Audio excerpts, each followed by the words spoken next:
दोस्तों, बदलते वक्त के साथ युद्ध में अहम भूमिका निभाने वाले हथियार भी तेजी से बदल जाते हैं। आज के दौर को अगर युद्धक ड्रोन्स का दौर कहा जाए तो ये बिल्कुल भी गलत नहीं होगा। किसी सेना की ताकत का अंदाजा उसके परंपरागत हथियारों जैसे कि तोप, टैंक, मिसाइलें, रॉकेट, युद्धक विमान, युद्धपोत, पनडुब्बी वगैरह से पता लगता है। लेकिन इस लिस्ट में अब ड्रोन काफी ऊपर आ चुके हैं। 2020 में अजरबैजान और आर्मेनिया के बीच जो युद्ध हुआ था वो इस बात का गवाह है।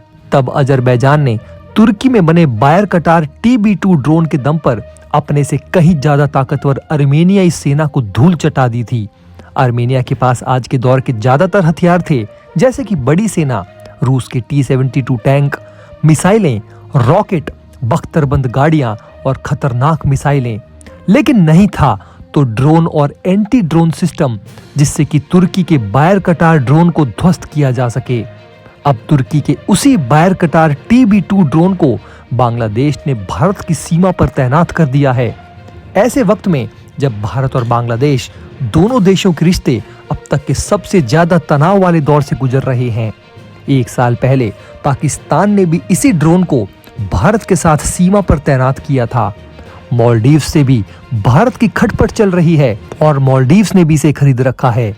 भारत के पड़ोस में हर तरफ तुर्की के खतरनाक ड्रोन की तैनाती होना नई दिल्ली के लिए कितना बड़ा खतरा है और इस खतरे से निपटने की भारत की क्या तैयारियां हैं, ये सब आपको आज डिटेल में बताएंगे इस वीडियो में। लेकिन दोस्तों, इससे पहले वीडियो के डिस्क्रिप्शन बॉक्स में जाएं, वहां कुछ बहुत फायदेमंद और इंडियन मिलिट्री से जुड़े प्रोडक्ट्स के लिंक दिए गए हैं, जहां से खरीद कर आप हमें सपोर्ट कर सकते हैं। साथ ही साथ कमेंट बॉक्स में भारत माता की जय और वंदे मातरम भी जरूर लिखें। दोस्तों, नई दिल्ली के साथ तनाव के बीच बांग्लादेश ने भारत के खिलाफ खतरनाक खेल शुरू कर दिया है। बांग्लादेश ने तुर्की से खरीदे गए बायर कतार TB2 ड्रोन को भारत की सीमा पर तैनात करना शुरू कर दिया है। तुर्की का ये जासूसी ड्रोन अब भारतीय सीमा पर नजर रख रहा है। बांग्लादेश के इस कदम के बाद भारत में हाई अलर्ट घोषित कर दिया गया है और भारत ने सीमा पर निगरानी और चौकसी बढ़ा दी है। भारत के लिए नई स्थिति काफी ज्यादा गंभीर है, क्योंकि हाल के दिनों में भारत और बांग्लादेश की खटपट बहुत ज्यादा बढ़ गई है और बांग्लादेश की सीमा भारत के साथ सबसे लंबी है। इसलिए भारत को बहुत ज्यादा सतर्क रहना पड़ रहा है। भारत की सीमाओं पर बांग्लादेश द्वारा ड्रोन तैनात करना एक बड़ी चुनौती है, खासकर जब भारतीय सेना के लिए इन ड्रोन का पता लगाना और उन्हें ट्रैक करना कठिन हो सकता है। हालांकि भारत ने अपनी सुरक्षा को मजबूत करने के लिए कई कदम उठाए हैं, जिसमें एंटी ड्रोन टेक्निक और स्वदेशी ड्रोन सिस्टम का विकास शामिल है। बांग्लादेश में शेख हसीना सरकार के तख्तापलट के बाद नोबेल पुरस्कार विजेता मोहम्मद यूनुस ने कट्टरपंथियों की कठपुतली सरकार बना डाली है। यूनुस की अंतरिम सरकार कट्टरपंथी दंगाइयों पर लगाम लगाने में नाकाम रही है। बांग्लादेश में चुन चुनकर अल्पसंख्यक खासकर हिंदुओं को निशाना बनाया जा रहा है। उनके धर्मस्थल तोड़े जा रहे हैं, घर जलाए जा रहे हैं, हत्याएं हो रही हैं, मॉब लिंचिंग हो रही है, तमाम तरह के अत्याचार हो रहे हैं हिंदुओं पर बांग्लादेश में, और यूनुस की कायर सरकार आंखें मूंदे हुए है। इतना ही नहीं, कट्टरपंथियों की कठपुतली सरकार ने हिंदू संत चिन्मय कृष्ण दास के अलावा इस्कॉन के 4 संतों को गिरफ्तार करके जेल में डाल दिया है।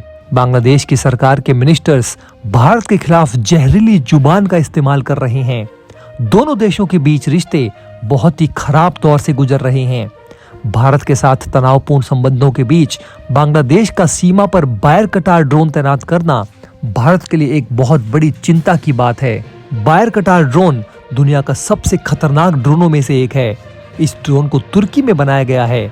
ये अमेरिकी MQ-9 रीपर से 8 गुना हल्का और इसकी अधिकतम गति 230 किलोमीटर प्रति घंटा है। ये ड्रोन MAM यानी कि smart micro munition laser guided मिसाइलों से आधुनिक टैंकों को तबाह कर सकते हैं। इसमें electro optical camera, infrared camera, laser designer, laser range finder और लेजर पॉइंटर होते हैं। बायर कटार TB2 एक मीडियम ऑल्टीट्यूड लॉन्ग एंड्योरेंस श्रेणी का ड्रोन है। ये पारंपरिक रेडार की पकड़ में आए बिना प्रतिद्वंदी के इलाके में गहराई तक घुसने में माहिर है। 24 घंटे से ज्यादा की उड़ान समय और लगभग 300 किलोमीटर की परिचालन सीमा के साथ TB2 ड्रोन दुश्मन के इलाके में गहराई तक घुसकर निशाने को नष्ट कर सकते हैं। कुछ न्यूज रिपोर्ट के मुताबिक ये ड्रोन निशाने के पास पहुंचते ही एक अजीब सी आवाज निकालते हैं जो मनोवैज्ञानिक रूप से परेशान करने वाली होती है। नागोर्नो कारबाख युद्ध में बायर-कटार TB2 ने युद्ध का रुख कैसे मोड़ा, ये सबके सामने है। अजरबैजान और आर्मेनिया के युद्ध में छोटे से सैन्य बल ने बायर-कटार TB2 और इजरायली कामिकेज ड्रोन की मदद से आर्मेनिया को करारी शिकस्त दी थी और अब इन्हीं ड्रोन्स का इस्तेमाल बांग्लादेश की सेना करने वाली है। बांग्लादेशी सेना इन ड्रोन्स का इस्तेमाल खुफिया जानकारी, निगरानी और टोही मिशन के लिए कर रही है। बांग्लादेश भले ही इसे रक्षा उद्देश्य बता रहा हो, लेकिन सेंसिटिव एरियाज में ऐसे आधुनिक ड्रोन की तैनाती को भारत नजरअंदाज नहीं कर सकता। भारत के पास एंटी ड्रोन टेक्निक है। इंडियन आर्मी के पास भी हेरॉन TP जैसे ड्रोन हैं। बांग्लादेश की तरफ से तुर्की के ड्रोन की तैनाती के बाद सीमा पर भारत की तरफ से निगरानी बढ़ाना और संवेदनशील इलाकों में एंट्री ड्रोन अभियान तेज करना लाजमी है। भारत बांग्लादेश सीमा पर बायर-कटार TB2 ड्रोन की तैनाती भारत के लिए एक चुनौती हो सकती है, क्योंकि भारत की सबसे लंबी सीमा बांग्लादेश के साथ ही लगती है। सीमा का भूभाग, जिसमें कि पहाड़, नदियां और घने जंगल शामिल हैं, भारतीय सेना के लिए इन छोटे और कम आवाज वाले ड्रोन्स को ट्रैक करना बहुत मुश्किल हो जाएगा। आपको बता दें दोस्तों कि इंडियन सब कॉन्टिनेंट में बांग्लादेश ही इन ड्रोन्स का इस्तेमाल करने वाला अकेला देश नहीं है। 2023 में पाकिस्तान को तुर्की से बायर-कटार TB2 ड्रोनों का पहला बैच मिला और उसने उन्हें रणनीतिक स्थानों पर तैनात किया। इसी के साथ साथ इसी साल मार्च में ही मालदीव्स ने भी तुर्की से 6 बायर-कटार ड्रोन खरीद का सौदा किया है। लेकिन दोस्तों, ड्रोन्स के इस पूरे मामले में भारत कहां खड़ा है, ये भी आपको बता दें। तो दोस्तों, भारत ने इस साल अक्टूबर में अमेरिका से 31 प्रेडेटर ड्रोन खरीदने के लिए 32,000 करोड़ रुपए के सौदे पर हस्ताक्षर होने से भारत की ड्रोन क्षमता को काफी बल मिला है। इनमें से 15 प्रेडेटर भारतीय नौसेना को मिलेंगे, जबकि बाकी 16 ड्रोन वायुसेना और थल सेना के बीच बराबर बांटे जाएंगे।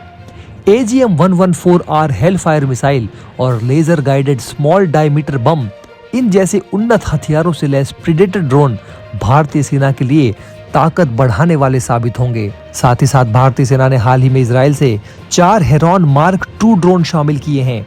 इसी के साथ साथ DRDO पिछले 13 सालों में 1800 करोड़ रुपए का निवेश करके अपना खुद का MALE श्रेणी का ड्रोन तापस BH-201 भी विकसित कर रहा है। DRDO के अनुसार तापस ने 28,000 फीट की ऊंचाई पर लगभग 18 घंटे की उड़ान हासिल की है और ये जल्द ही भारतीय सेना में शामिल होने वाला है। इसी के साथ साथ भारत के पास स्वॉर्म ड्रोन भी है, जो दुश्मन के ठिकानों को ध्वस्त करने में सक्षम है।